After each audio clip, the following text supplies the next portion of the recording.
देखिए, अपराधी अगर आपराधिक कृत्य करेंगे और उसके बाद वो पुलिस के सामने आत्मसमर्पण करने के बजाय पुलिस के इसके साथ भी अगर अटैकिंग मोड में रहेंगे, पुलिस को भी तो अपने बचाव में कुछ न कुछ करना पड़ेगा। और ऐसे में पुलिस अगर जो उचित कानूनी कार्रवाई है कर रही है, कोई भी लोग जो ऐसे इस कृत्य के लिए जिम्मेदार होंगे उनको कड़ी सजा के भागी होगी। नमस्कार, आप लाइव सिटीज देख रहे हैं। मैं हूं गरिमा भारती। देखिए, आज सुबह सिवान से लेकर पटना तक पुलिस ने अपराधियों को डरा कर रखा है।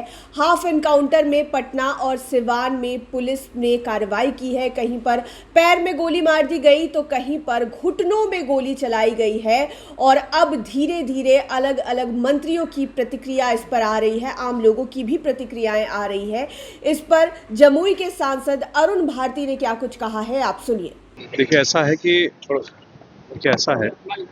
वैश्विक संकट है और ऐसे में वैश्विक संकट है और बात सही है कि जब वैश्विक संकट आते हैं जो आपके कारणों से नहीं होती है, तो आपको ऐसे में जरूर कुछ ना कुछ ऐसे उपाय करने चाहिए जहां पर आप अपने द्वारा किए गए प्रगति को बचा सकें।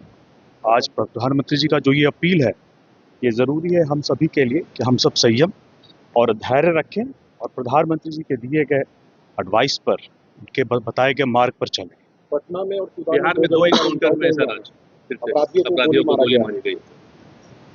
देखिए, अपराधी अगर आपराधिक कृत्य करेंगे और उसके बाद वो पुलिस के सामने आत्मसमर्पण करने के बजाय अगर वो पुलिस से भी ये करेंगे, तो पुलिस के इसके साथ भी अगर अटैकिंग मोड में रहेंगे, पुलिस को भी तो अपने बचाव में कुछ न कुछ करना पड़ेगा। और ऐसे में पुलिस अगर जो उचित कानूनी कार्रवाई है कर रही है। सर, प्रधानमंत्री की अपील के बाद विपक्ष लगातार हमलावर कह रहे हैं कि प्रधानमंत्री ये पूरी तरह से नाकामी है। देखिए, बात ये नाकामी और इसके ऊपर है। इस संकट के लिए भारत जिम्मेदार नहीं है, हमारा देश जिम्मेदार नहीं है, हमारे प्रधानमंत्री जी जिम्मेदार नहीं है। लेकिन ऐसी कोई समस्या अगर हमारे घर में भी आती है जिसके लिए हम जिम्मेदार नहीं होते हैं, तो हम अपने परिवार वालों से बात करके प्रयास करते हैं कि इस संकट के निपटने तक हम थोड़ा संयम और धैर्य रखें। और इसी की अपील की प्रधानमंत्री जी कहीं से गलत नहीं है, इस पर अमल होना चाहिए। सर, अरविंद केजरीवाल ने राहुल गांधी का समर्थन किया है और धर्मेंद्र प्रधान के इस्तीफे की मांग कर रहे हैं। कह रहे हैं कि 22 लाख स्टूडेंट प्रभावित हुए हैं नीट यूजी का एग्जाम कैंसिल होने से। देखिए, नीट के एग्ज़ाम में अगर मान लीजिए अंतिम मोमेंट पर भी अगर सरकार को पेपर लीक की अगर जानकारी मिलती है, तो सरकार को उचित कदम उठाना ही उसका दायित्व है।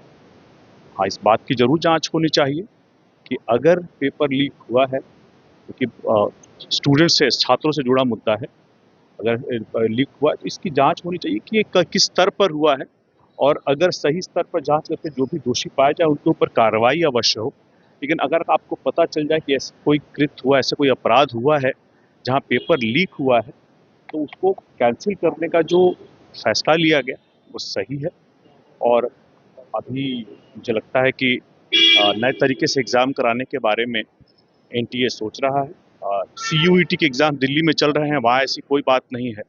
तो ऐसी कृत्य को ही कुछ लोग करते हैं, उन पर कार्रवाई, जांच करके उन पर कार्रवाई अवश्य होनी चाहिए।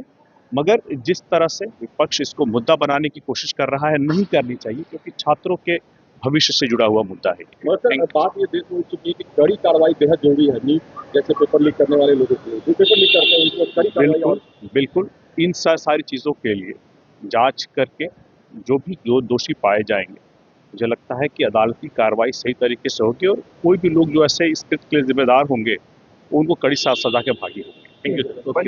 बिल्कुल अपने राज्य को लेकर के सजग होना चाहिए, लेकिन पंजाब में जो स्थिति इस वक्त है वो आम आदमी पार्टी के नेतृत्व में वो कहीं से भी विकास के मानकों पर सही नहीं दिख रही है।